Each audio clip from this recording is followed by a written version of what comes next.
But Jack Matthews was a former headmaster at Lakefield College School.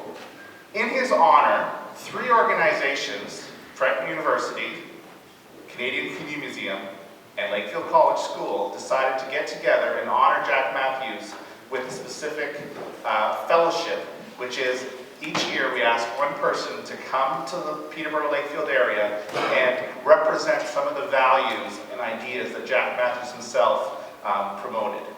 So Jack Matthews, just so you know a bit about him, he was a headmaster at Lakefield, but then he went on and he established the Trent International Program at Trent University, and he was one of the founding members of the Canadian Community Museum.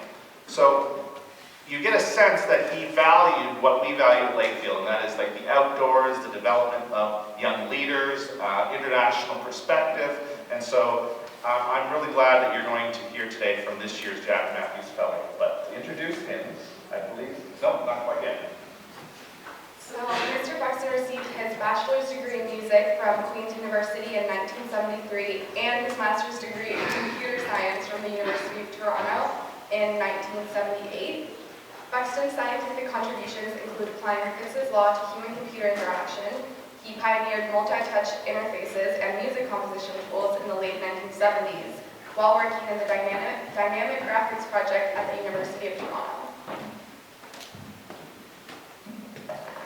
Bill Buxton is also an avid canoe and kayak enthusiast who spends much of his time on the water. He is a man with many passions that have influenced his path through life. This past Tuesday, we got the chance to have lunch with him at Trent University, and he shared an amazing story about Alexander Mackenzie's journey to find a passage to the Pacific Ocean, with ultimately ending up with him navigating the largest river in Canada, which led to the Arctic Ocean. His ability to capture history through his storytelling skills was amazing. So please give a warm welcome to Mr. Buxton. So, good morning. I don't know if anybody even knows the title of my supposed talk is, did you ever wonder that your smartphone is already obsolete and my birch bark canoes, which follow a design of 2,000 years ago, are not? And how can it be that something that's 2,000 years old is still current and something that's just brand new is already obsolete? And why should you care? But what I'll do is I'll give you an English lesson instead. And the English lesson is about how to get a good mark on your essays. Make the title confuse the person who reads it. So be really confusing so that they're curious what the heck you're going to say. And then be not confusing.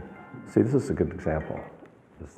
My phone doesn't know that I'm here. It should, and there it interrupted me. It's obsolete.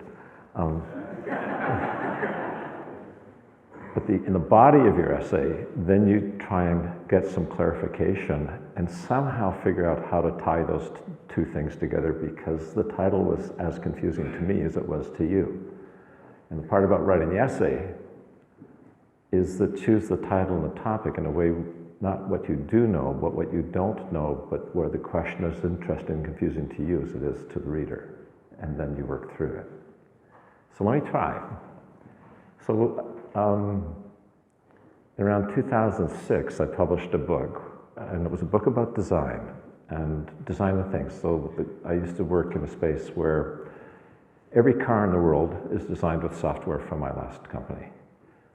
Your skis, your sunglasses, your running shoes, your watch, probably your glasses, everything are probably designed with the same software. The characters in Toy Story, the dinosaurs in Jurassic Park, the melting guy in Terminator 2, it was all done with the animation software we did. So I've worked a lot in design. And so I went to a company called Microsoft. And the reason was not because I thought it was great. Apple was trying to get me to go there. They did to go work on design. And I knew Steve Jobs reasonably well. And I said, it's not even worth my time to go to Apple or to come down and interview. I'm not going to go. And they said, well, where are you going to go? And I said, to Microsoft. And they said, why would you go there? And my answer was, because there's no merit in being an angel in heaven. I'd rather go to hell. And And the point was, I'm going to be 70 in March, so this was 13 years ago. I was towards late in my career, and the question you always want to ask is, what am I capable of? And why would I not shirk a challenge and go where the need is, rather than where it's an easy thing where you would make way more money? But the question is, you never find out if you're as good as you pretend to be. And that's always pushing yourself. That comes from sports, it comes from, but in academia and also in business. And so my job there was to try and convert the culture of Microsoft from a technology-driven company and help it become a design, where design and the human was far more important. Because ultimately, Microsoft's and any other company's product is not the thing you buy, the thing with its label or brand on it, but rather the human experience that it engenders. And if you think about it, technology has had over the last, in your lifetime, more impact in the world you live in than music, cinema, art, theater, dance, architecture, and all the cultural industries put together. And one could argue that going forward over the next 10 or 20 years in the course of your life, that it's going to potentially be even more so. And what's really interesting to me about that is if you took, I guess everybody knows who Margaret Atwood is? Okay, so if you opened the Globe and Mail to get to review the latest gadget from any company you want and see how they review it, they use one kind of essay, if you will.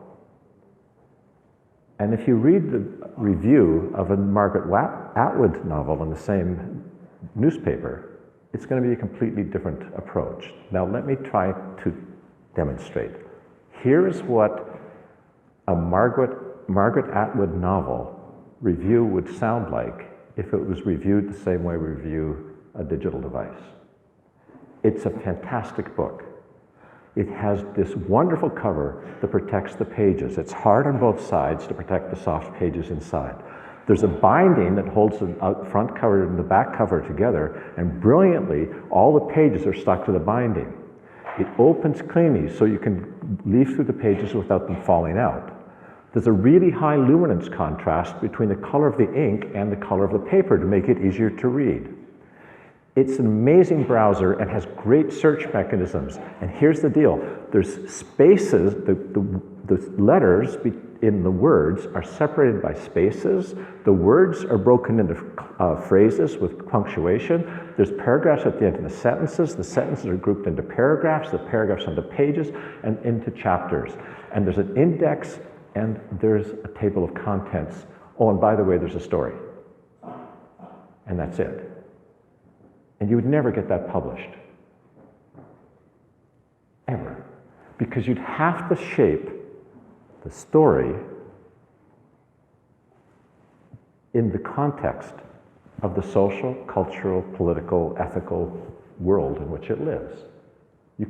If I studied music. I was a professional composer. I toured all over Europe and so on and so forth, and I did that for 20 years.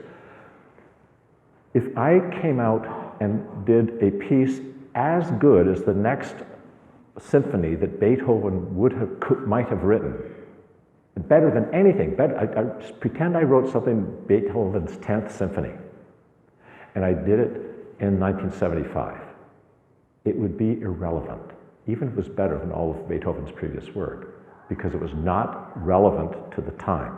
It's all about timing. So the same things. So now we come through and say, if you have to cast any serious conversation about literature, cinema, art, painting, my wife's a professional painter, if you can't cast it in the context of the world we live in and have it be relevant to the future, but draw on the past, you're irrelevant. You're a decorator. You might be a designer, you might be an illustrator, but you're not an artist. And yet the digital technology is having way more impact on those very social, cultural, political environments that we live in than the arts. And so one of the things I challenge you to do is every time you look at a device, think about what it means. Every application, every service, start thinking about them as if it was a piece of art. and then say, and use the criteria you would use to evaluate art to that of the technology, and see if it's as cool as you thought it was originally. So there's something called planned obsolescence. And that's basically, can I make something so attractive to you that you just have to have it? Of course you don't need it. That's just marketing. That's just brainwashing. You have to have it. And so you get it, it's fantastic. But the way you stay in business is to make sure that you're dissatisfied with it as quickly as possible so you buy the next one and line up for 10 hours to get the latest gadget because that's what's cool.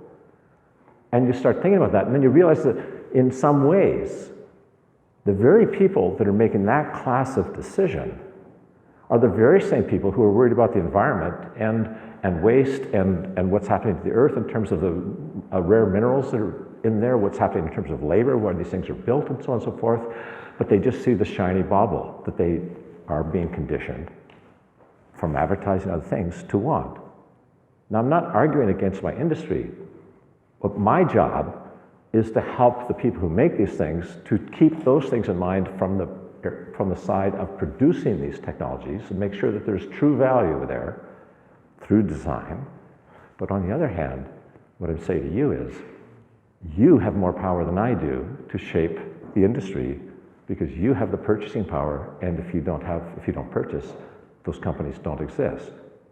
And so it's a question about thinking about everything you do. So I wrote this book, and I said, it was to people who work in my industry, I said, do you know who does design in your company? Do they know that they're doing design? And do they have any qualifications as a designer?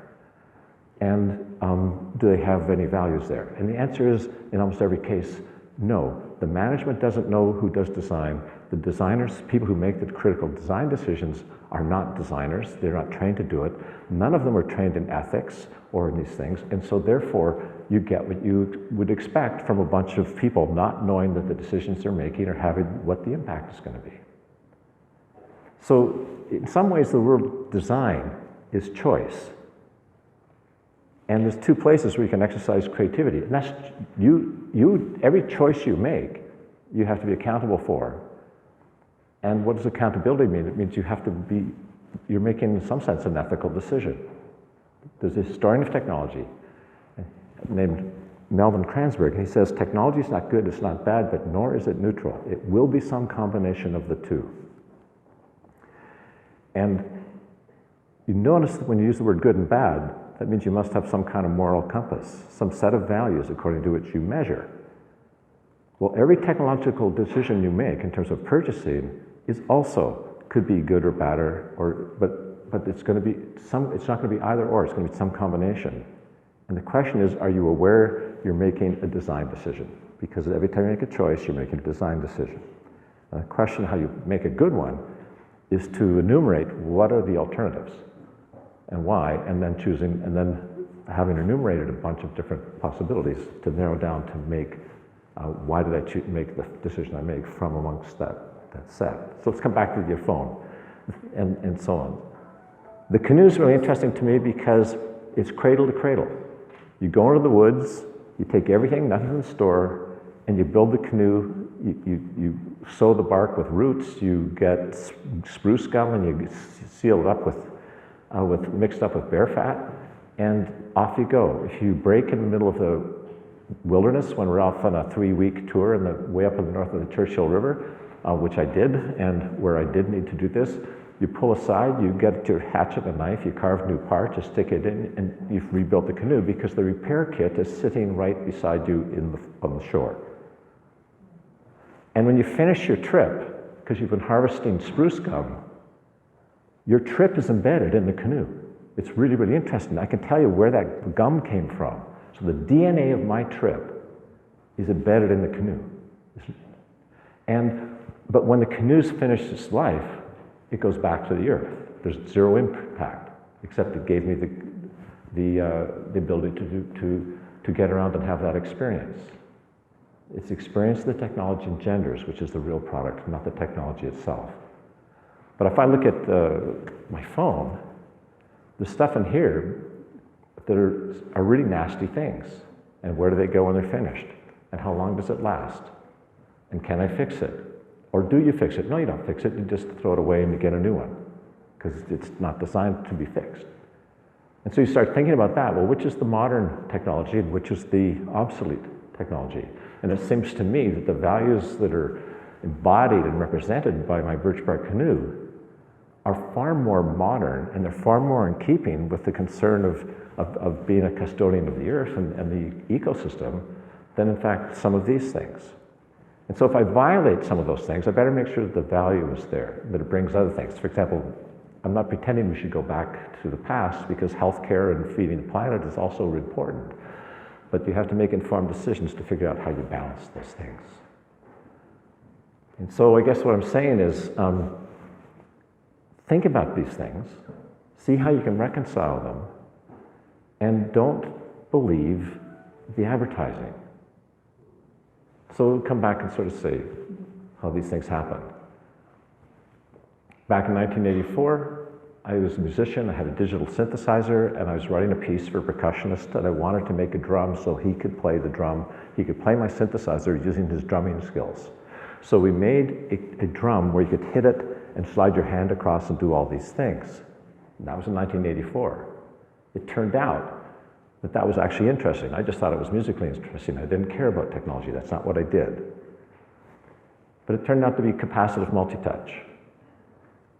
Fast forward to 2007, Steve Jobs got on stage and launched the iPhone.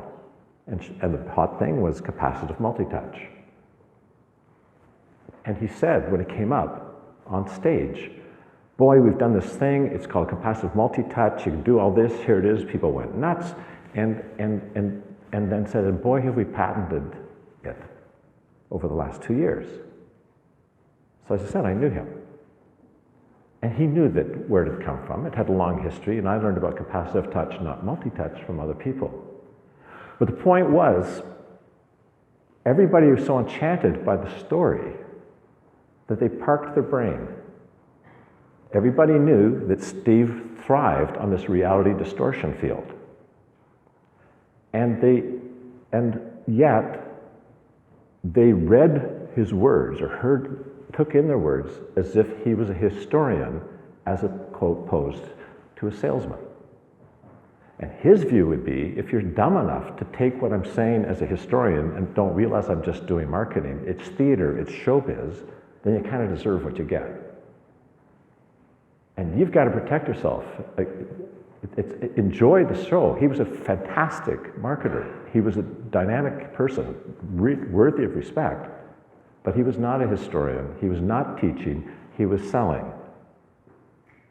And if you actually start to come back and be the critic, like the book reviewer of Margaret Atwood's novel in the Globe and Mail, and you take that to every purchase, to every decision you make about every technology, your clothes, by the way, are also technology, then you're going to maybe make some small contribution to actually shaping the world in a sense that conforms to the values that you speak about, but unconsciously violate because you're not maybe taking this design perspective to how those decisions you make.